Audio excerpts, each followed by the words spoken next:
Hey guys, it's Erin and I'm here with a video today. It's going to be a Top 5 Wednesday video. I've never done one of these before. I've belonged to the group on Goodreads for a few months now. I just never really had a topic that really interests me until now.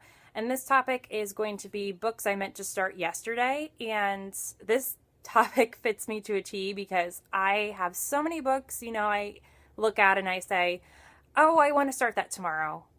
And I never do, and it never happens, and I kind of forget about it, and then I stumble upon them again, and I'm just like, I need to read this book. And the whole process just continues and continues and continues. It's a very unproductive cycle. So I have 5 books to show you today that are on the list, and I'll just get right into it. The first one is going to be Allegiant by Veronica Roth. I finished Insurgent a week ago, and I usually like to take time off between books, especially if I have them. I don't always like to do them back to back, even though I had this at my hands to, dive right into. But I like to give myself time to process and think about like the last book, if it's a series or trilogy or has like a sequel, before I delve into this. So the main reason I haven't started this yet and I want to,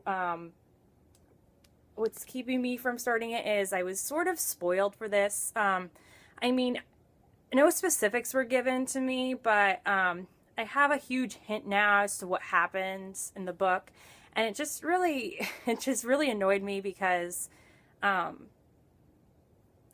don't know, it just came out of nowhere. This person that spoiled it. This wasn't even a book of discussion, and all of a sudden this spoiler for this comes out. So I'm just like, it's really? I was like, I can't be too angry, I guess, because I can't expect there to be no spoilers anywhere and that sort of thing. But that's what's been keeping me from starting this book. But I do plan to start this soon, despite everything. So I'll just have to suck it up and get over it. So that's Allegiant by Veronica Roth. The next book I have on my list is Leviathan by Scott Westerfeld.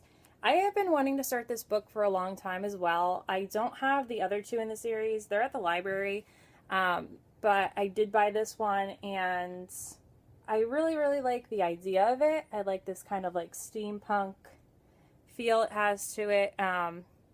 This takes place during World War I believe, and follows the story of Alec and Darren.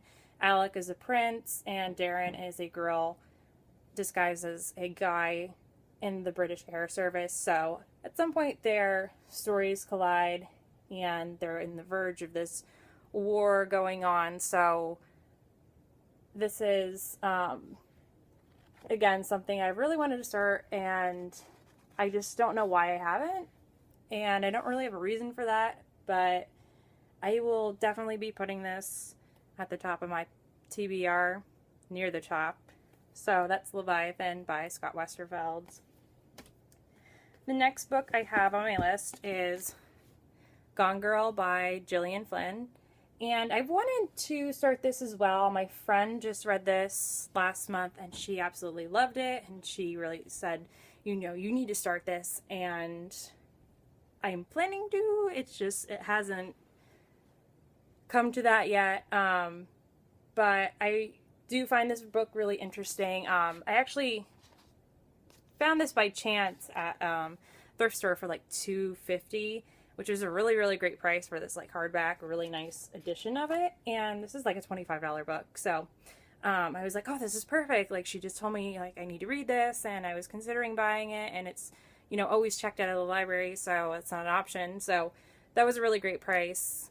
So I do want to start this soon, so that's going near the top of my TBR list as well. So that is Gone Girl by Gillian Flynn. The next book I have here is Horns by Joe Hill. And it's going to sound like a really dumb reason, but the movie for this is on Netflix now. I hope it's still on Netflix. That stars Daniel Radcliffe as the main character. And this is a story of a guy named Ignatius, and his girlfriend is murdered, and Egg is the prime suspect. And a year later, even though he you know, isn't found guilty of the crime. You know, people still think he's the one that killed her. And all of a sudden, one day, he starts growing horns out of his head. And I think he goes out to seek revenge. So I really like the idea of this book as well. I think it sounds super, super interesting. And it's a thing of mine to, like, just, you know, read the book and then watch the movie and kind of compare the two. I have a lot of fun doing that for some reason. I just really enjoy doing that kind of thing. I really enjoy, like, books and movies and, like, comparisons. So this is going in the top as well. And the last book I have here is kind of surprising, and I've had this book, I think, for, like, I want to say like 4 or 5 years now. It's pretty bad. This is one of my other friend's favorite books, and she has been trying to get me to read it for like years, and I finally bought it like 4 or 5 years ago, and it's just been sitting on my shelf. And this is a book I really have meant to start a few times, and I don't know why other books have trumped it, but that's the case. And this is going at the very top of my TBR pile after I finish what I'm reading now. So, and that is The Maze Runner by James Dashner. I think I will really enjoy this series. Maybe that's why I'm wary about starting it, because it's a series, and like, there's a lot of books in it, so you had to invest some time into it. However, I am reading Percy Jackson right now, and I did buy all the books at one time, even though they're at a really good price, and that was my reasoning for doing that, because I don't normally do that. I kind of just buy the first book in a series and then see where it goes if I want to continue on with it, and then I will take the initiative and go buy the rest of the series. So I do plan on starting this right after I finish my last Percy Jackson book. Well, not the last one, but the third one I'm reading now. So this is going to the tippy top. So that is all I have for today. Thank you so much for watching, and stay tuned for more videos. Bye-bye.